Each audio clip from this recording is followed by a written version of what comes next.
اعوذ باللہ من الشیطان اللعین الرجیم بسم اللہ الرحمن الرحیم الحمد للہ رب العالمین والصلاة والسلام علی خیر خلقہ محمد وآلہ الطیبین الطاہرین واللعن الابدی علی اعدائہم اجمعین اما بعد فقال اللہ الحکیم بسم اللہ الرحمن الرحیم یا ایھا الذین آمنوا اتقوا اللہ وکونوا مع الصادقین۔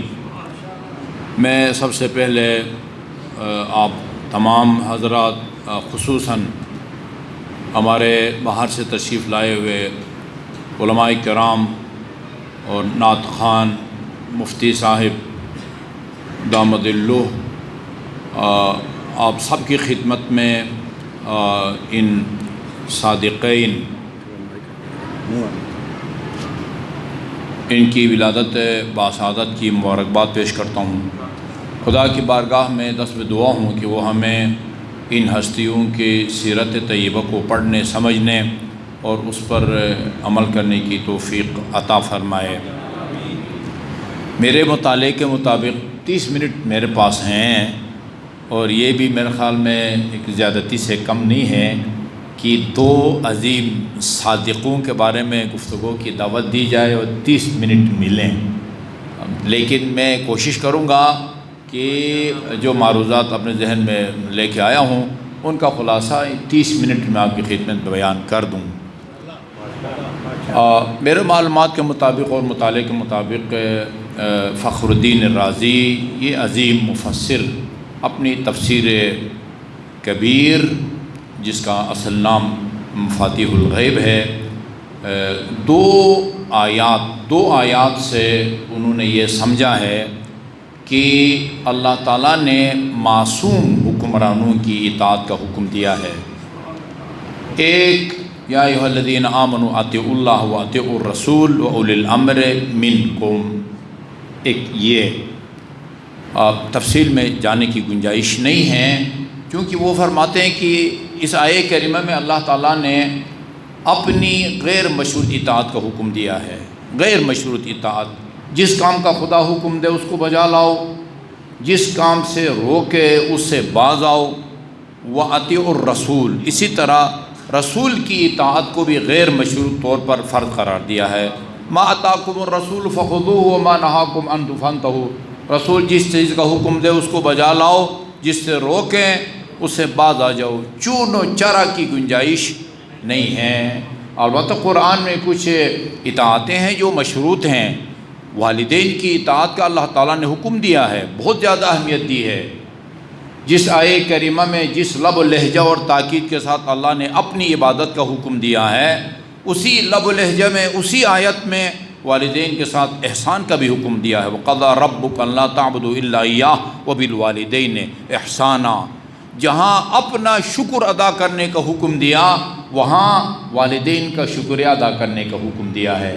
لیکن اس کے باوجود والدین کی اطاعت کو مشروط کے طور پر بیان کیا ہے۔ تم والدین کی اطاعت کرو، لیکن اگر خدا نخواستہ وہ تمہیں شرک کی دعوت دیں، شرک کی طرف بلائیں، یا کوئی بھی گناہ، والدین کہیں نماز مت پڑھو، روزہ مت رکھو۔ مجھ سے تو بچیاں پوچھتے رہتی ہیں کہ وہ آغا صاحب ابھی امتحانات ہونے والے ہیں تو میرے ابو یا امی کہتے ہیں کہ وہ رمضان کے روزے مت رکھو، کمزور ہو جاؤ گے، تمہارے پیپر صحیح نہیں جائیں گی، پھر آگے جو ہے نا وہ سیٹ نہیں ملے گی، پھر کیا کھاؤ گے؟ نہیں، جب وہ اللہ تعالیٰ کی نافرمانی کا حکم دیں تو والدین کی نافرمانی واجب ہے تاکہ اللہ تعالیٰ کی اطاعت ہو سکے۔ لا طاعۃ لمخلوق فی معصیۃ الخالق، اللہ کی نافرمانی کر کے کسی مخلوق کی اطاعت جائز نہیں ہے۔ والدین کی اطاعت کو اللہ تعالیٰ نے غیر مشروط طور پر نہیں، مشروط طور پر فرض قرار دیا، مگر اس آیے کریمہ میں اللہ، رسول اور اولی الامر کی اطاعت کو غیر مشروط طور پر قرار دیا ہے۔ اور فرماتے ہیں یہ دقیق مفسر کہ ہم اوپر سے پڑھ کے نکل جاتے ہیں، گہرائی میں نہیں جاتے۔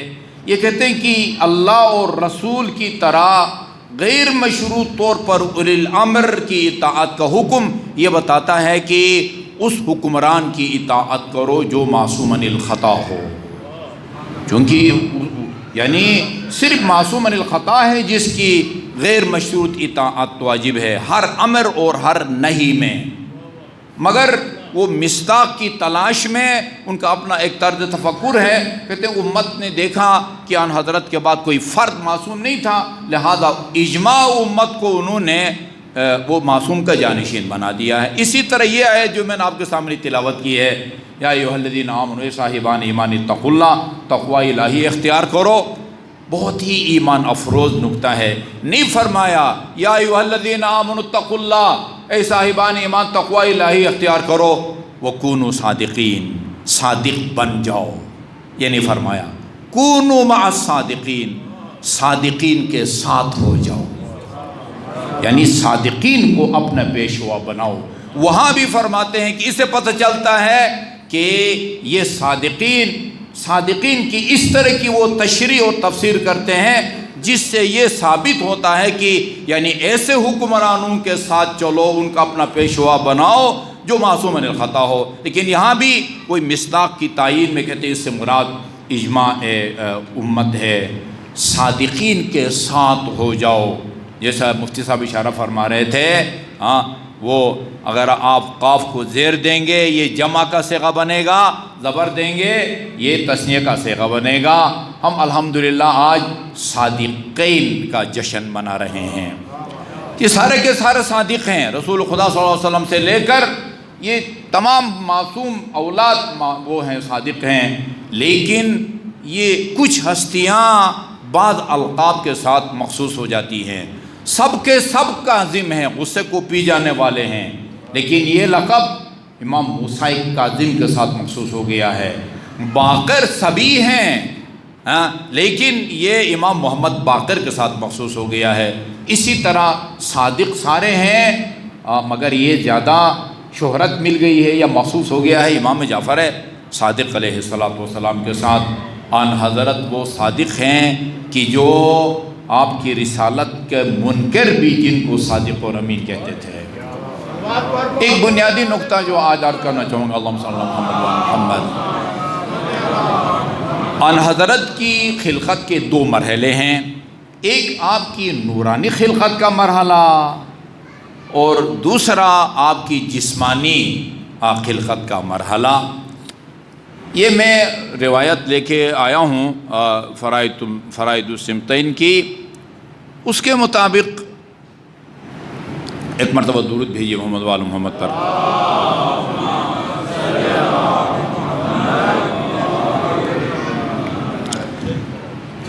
سلمان فارسی فرماتے ہیں کہ سمعت رسول اللہ یقول، میں نے آن حضرت صلی اللہ علیہ وسلم کو یہ فرماتے ہوئے سنا، خلقت انا وعلی بن ابی طالب من نور اللہ عن یمین العرش. مجھے اور علی کو عرش کے بائیں جانب نور الہی سے پیدا کیا گیا ہے. نسبح اللہ ونقدسہ، وہاں ہم اللہ تعالیٰ کی تسبیح و تقدیس کرتے رہے. کب کی بات ہے؟ قبل ان یخلق اللہ عز وجل آدم ب14,000 سنہ، حضرت آدم کی خلقت سے 14,000 سال پہلے. فلما خلق اللہ آدم، جب اللہ تعالیٰ نے حضرت آدم کو پیدا فرمایا، نقلنا الی اصلاب الرجال و ارحام النساء الطاہرات، ہم پاک اصلاب اور پاک ارحام تک منتقل ہوتے رہے. اس کا مطلب یہ ہوا جن جن اصلاب اور ارحام سے یہ انوار منتقل ہوتے آئے ہیں، کوئی صلب ایسا نہیں جو پاک نہ ہو، کوئی رحم ایسا نہیں ہے جو پاک نہ ہو. من اصلاب الرجال والارحام النساء الطاہرات، یہ طاہرات اصلاب کے لیے بھی صفت ہے اور ارحام کے لیے بھی ہے. ثم نقلنا الى صلب عبد المطلب، عبد المطلب کے صلب پاک تک بھی یہ ایک نور تھا جی، وہاں تک منتقل ہوئے. وقسمنا نصفین، اس کے بعد اس نور کو اللہ تعالیٰ نے اپنے قدرت کاملہ سے 2 حصوں میں یا ٹکڑوں میں تقسیم کیا. فجعل نصف فی صلف ابی عبداللہ، آدھے نور کو میرے بابا حضرت عبداللہ کے صلب میں رکھا گیا. وجعل نصف آخر فی صلف عمی ابی طالب، اور دوسرے ٹکڑے کو آدھے نور کو میرے چچا ابو طالب کے صلب میں رکھا گیا۔ فخلقت من ذلك النصف وخلق علی من النصف الآخر، پس نور کے ایک ٹکڑے سے مجھے پیدا کیا گیا ہے اور دوسرے ٹکڑے سے علی کو پیدا کیا گیا ہے۔ واشتق اللہ لنا من اسمائہ اسماء، اللہ تعالیٰ کے متعدد اسماء ہیں۔ وہ میں اکثر متعدد کہتا تھا، ہمارے ایک مولانا صاحب نے کہا کہ یہ متعدد نہیں ہے، متعدد ہے۔ تو اللہ تعالیٰ کے متعدد اسماء ہیں، اللہ نے اپنے متعدد اسماء میں سے ہمارے لیے نام نکالے۔ جی اچھا جی، وہ فاللہ عز وجل محمود وانا محمد، چنانچہ اللہ تعالیٰ محمود ہے، میں محمد ہوں، اور واللہ الاعلی واخی علی، اللہ اعلیٰ ہے اور میرا بھائی علی ہے۔ واللہ الفاطر وابنتی فاطمہ، واللہ محسن وابنائی الحسن والحسین، وکان اسمی فی الرسالۃ والنبوہ، وکان اسمہ فی الخلافۃ والشجاعہ۔ اس طرح میرا نام نبوت و رسالت میں اور علی کا نام شجاعت میں اور خلافت میں۔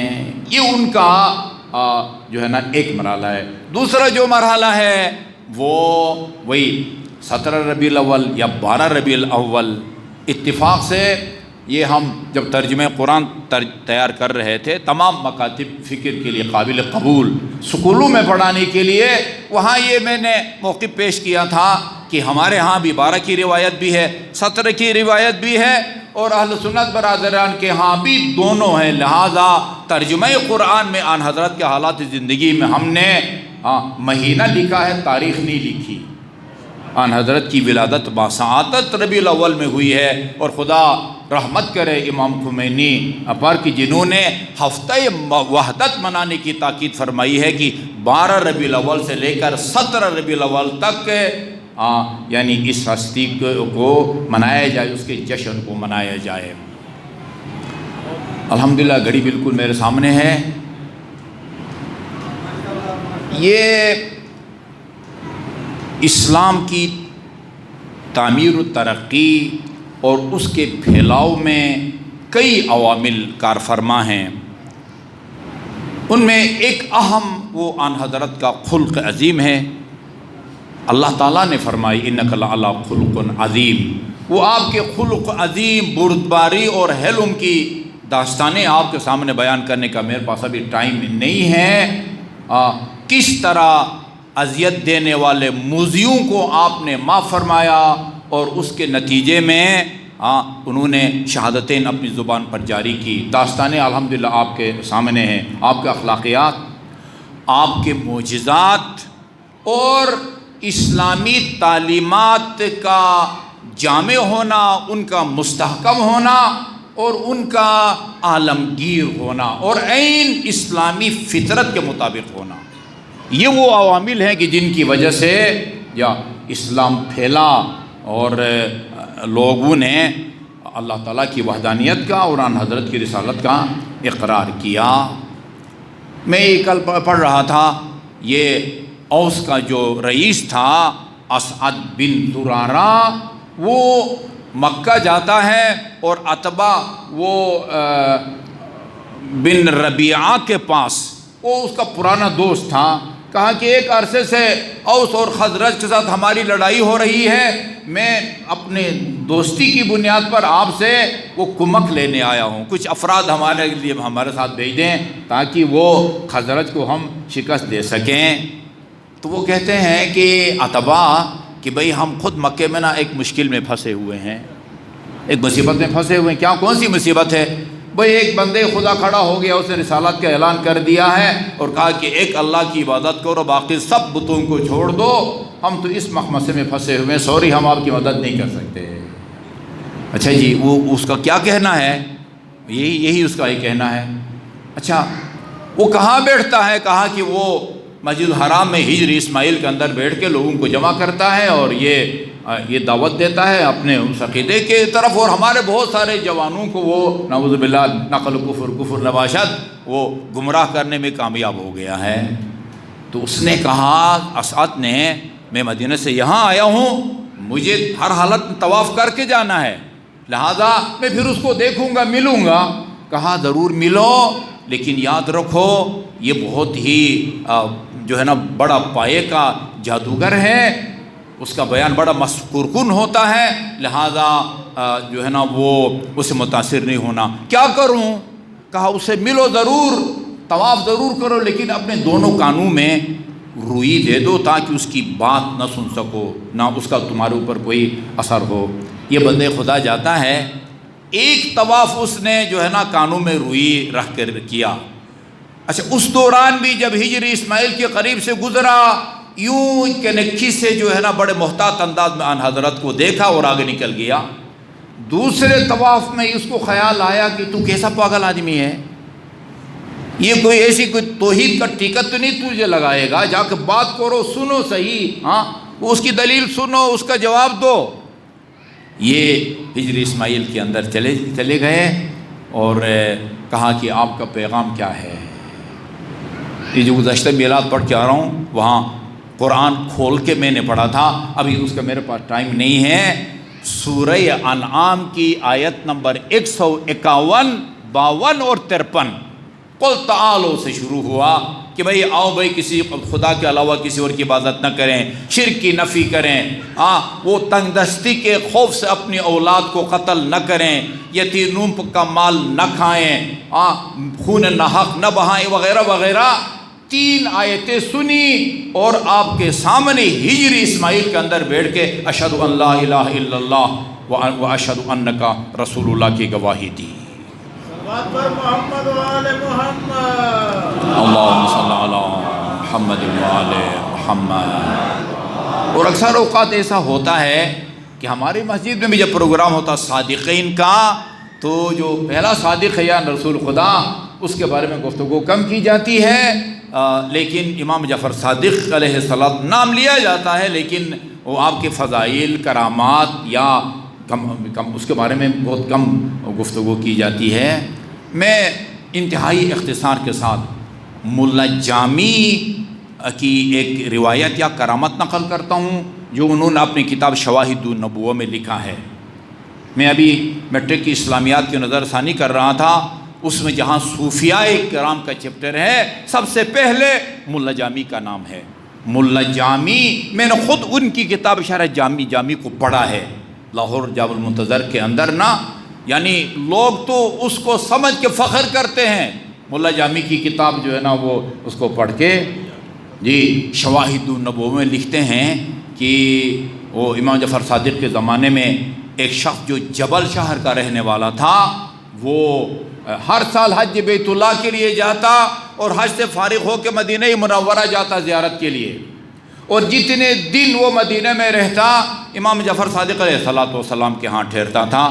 ایک سال کہا کہ فرزند پیغمبر، میں ہر سال آپ کو تکلیف دیتا ہوں، یہ 10,000 درہم ہے میرے پاس، یہ آپ رکھ لیں اور آئندہ سال تک میرے لیے کوئی مختصر سا 2 بیڈ روم کچن باتھ مثلاً کوئی مختصر سا مکان خرید فرما کے دیں تاکہ میں آپ کو زحمت نہ دوں، مدینہ میں جتنے دن رہوں اپنے مکان میں رہوں۔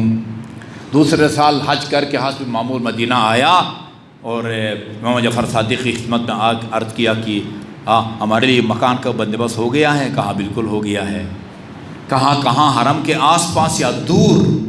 فرمایا فردوس برین میں نے تمہارے 10,000 درہم میں جنت میں مکان خریدا ہے۔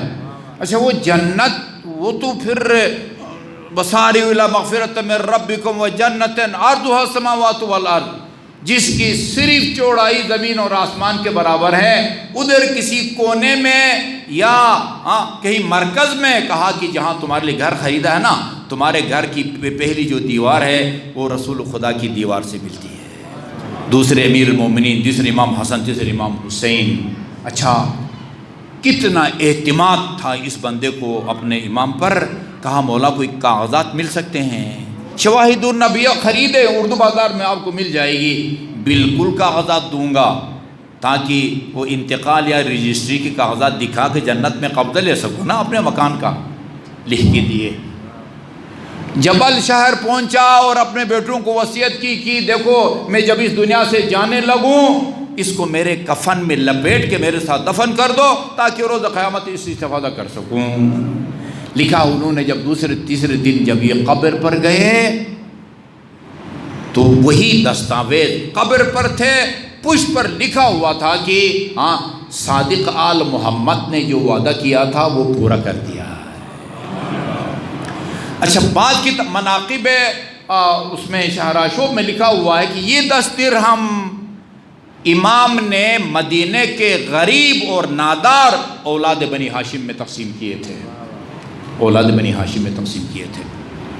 روایت میں نے پڑھی ہے کہ ایک بندہ غالباً وہ علی بن یختین تھے، وہ ہر سال بیت اللہ کا حج کرتے تھے۔ ایک سال اس کی سواری مر گئی، وہ حج کے قریب مثلا ذیقعد کے مہینے میں پیسے لے کے نکلا، وہ مویشی مال منڈی جہاں حیوانات بکتے ہیں، وہ گھوڑا، گدھا، خچر، اونٹ، اس زمانے کی کاریں یہی ہوتی تھی۔ اچھا وہ پیسے لے کے راستے میں جا رہا تھا، دیکھا کہ ایک وہ گھوڑا کے ڈھیر کے اوپر ایک مرغی مری پڑی ہے اور ایک برقپوش خاتون آ کے اس کو اٹھاتی ہے اور سائڈ پہ بیٹھ کے اس کے بال نوچنا شروع کر دیتی، اس کو صاف کرنے لگتی ہے۔ یہ آگے جا کے کہتے ہیں کہ بی بی یہ کیا کرنے لگی ہو؟ کہا کہ اس کو صاف کر کے کھاؤں گی۔ کہا آپ مسلمان ہیں یا غیر مسلم ہیں؟ کہا نہیں مسلمان ہوں۔ کہا پھر وہ آیت پڑھ دی حرمت علیکم المیتہ والدم ولحم الخنزیر، خدا نے قرآن میں مسلمانوں کے لیے مردار کے گوشت کھانے کو حرام قرار دیا۔ کہا میں مسئلہ بھی جانتی ہوں، ہاں آپ اپنے کام سے غرض رکھیں، میرے معاملات میں مداخلت نہ کریں۔ اس کا تجسس بڑھ گیا اور کہا کہ بیوی نہیں، اصل وجہ بتائیں کیا ہے؟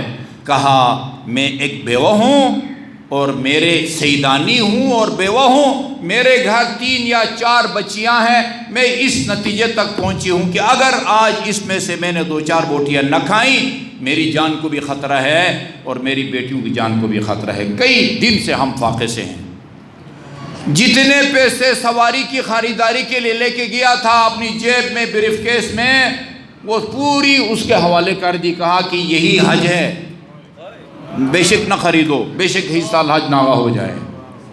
اچھا جی یہ نہیں جا سکا، اس کے باقی حج پر چلے گئے اور وہاں سے جب واپس آئے مستحب ہے کہ جو حج کر کے آتے ہیں نا ان کی زیارت کے لیے جاؤ۔ میں نے روایت پڑھی ہے جو حج کر کے آنے والوں کے لبوں کا بوسہ دینا اس کو حجر اسود کو بوسہ دینے کا ثواب ملتا ہے۔